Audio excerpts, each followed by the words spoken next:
انتهى الجزء التاريخي. الآن نمشي إلى الجزء الحديث. مقدمة تاريخية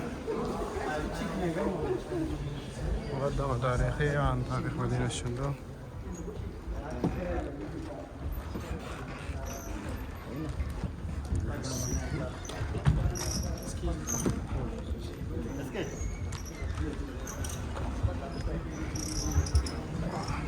ليش هربتوا هنا؟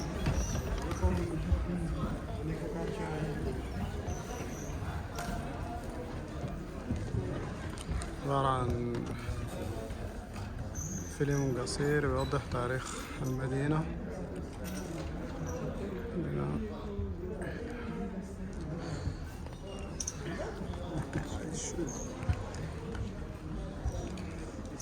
خالي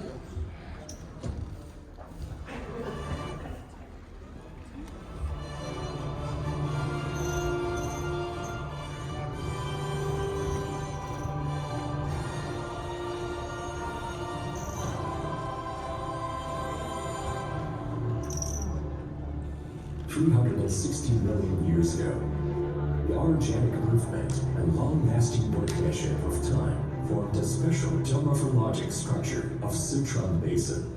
It has the Jin Mountains standing in the north, guarding it, the peaks of Guizhou in the south, surrounding it, the Bao Mountains in the east, and the Chengdu Mountains in the west, protecting it from cold.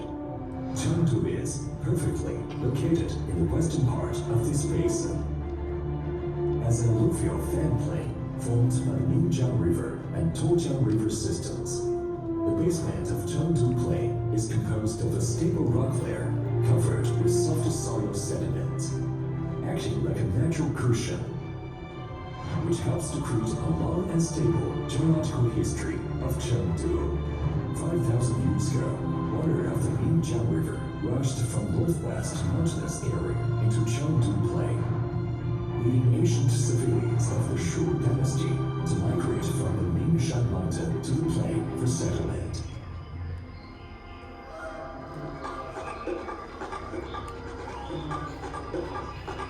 A group of housing clusters gradually formed, and these ancient ruins were now called the prehistoric city group of Chengdu Plain. The distribution of the ancient sites in early ancient Shu dynasty basically showed the geographic layout along two sides of the ridge.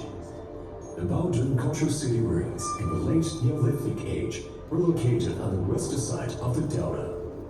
The ancient city of Sanxingdui was located on the east side of the delta, with a layout in accordance of the nature, which showed a trend of propelling the highlands from both sides to the middle highland.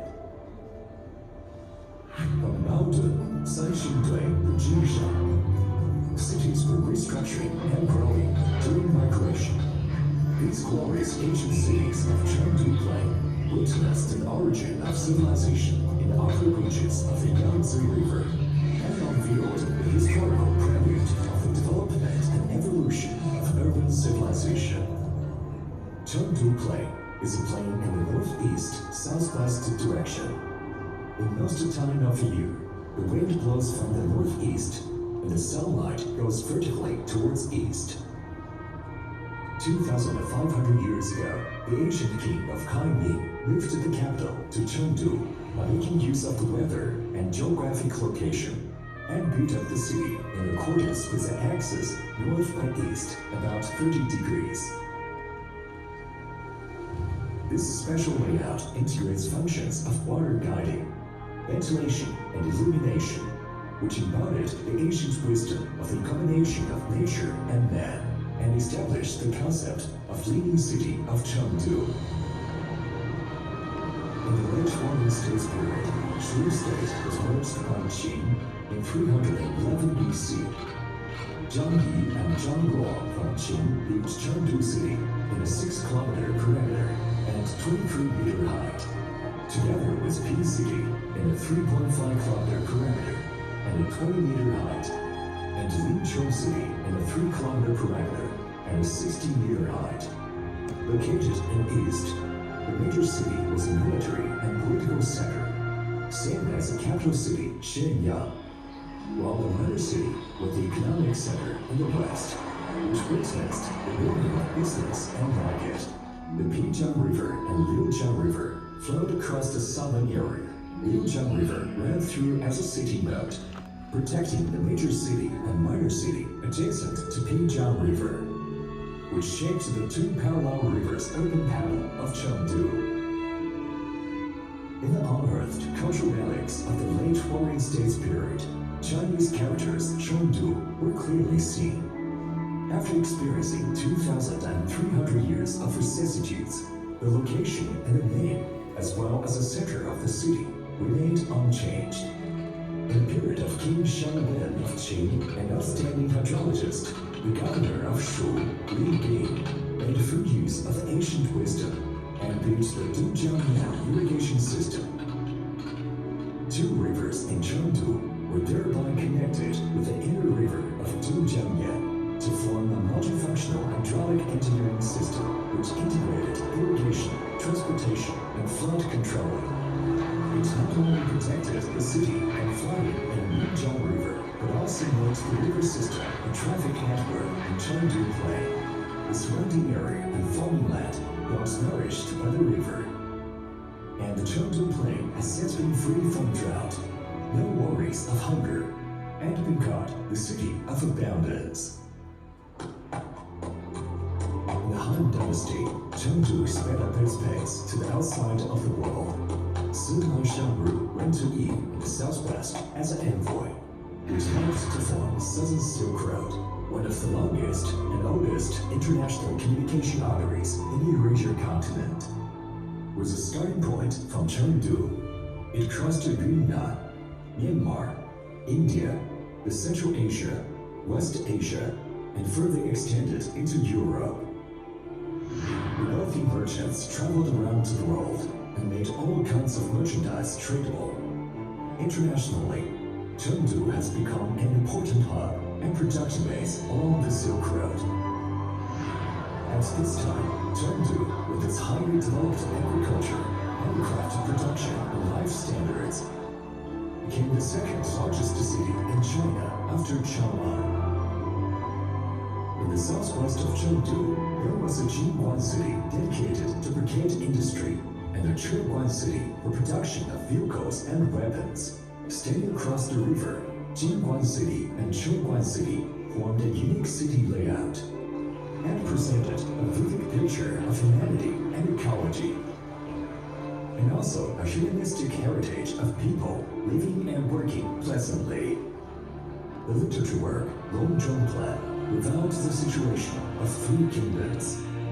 In 221 AD, Master Liu Bei reached the capital of Kingdom Shu in Chengdu, and his fellow Zhuge Liang contributed all his wisdom to manage the city. Therefore, Chengdu became the political, economic, cultural, and military center of the kingdom.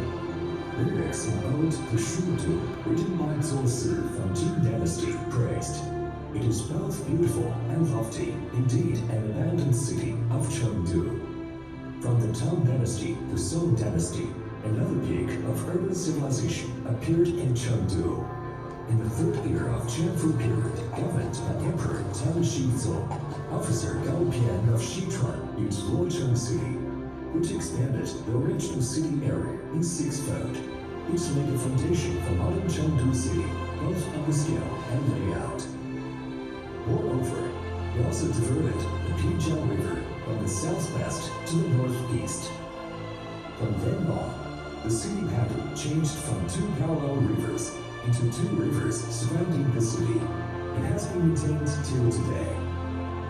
Luocheng City has a 12.5 kilometers circumference and 10 city gates, with more than 5,600 high-rise corridors on the city wall, showing the magnificence and prosperity of the great Tang Dynasty.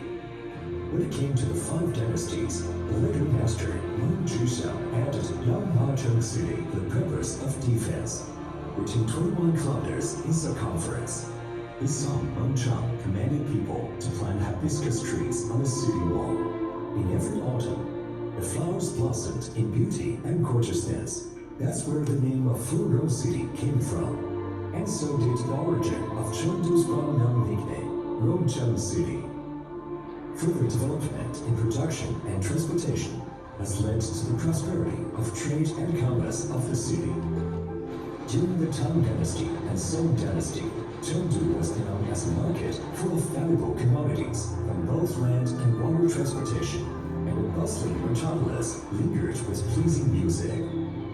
It enjoyed equal reputation as Yangzhou City in Jiangsu province, and was called the second most prosperous city after Yangzhou. The advanced economy has inspired a glorious time for culture and art.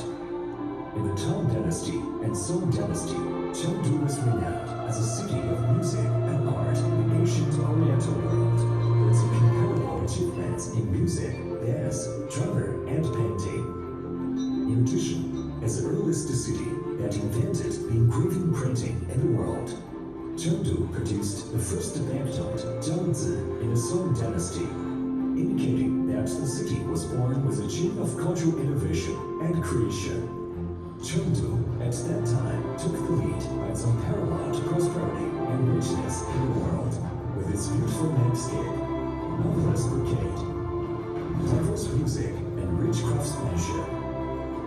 Chengdu was a home of splendid dance and virtuous talents. The best depiction of Chengdu at that time was from poet Su Shi. Chengdu, the metropolitan in southwest China. After the wartime in the late Song Dynasty and early Yuan Dynasty, civilization of Chengdu continued to develop in adversity. In the early years of Emperor Kangxi, the city of Chengdu was renewed with new constructions, and immigrants were attracted one after another.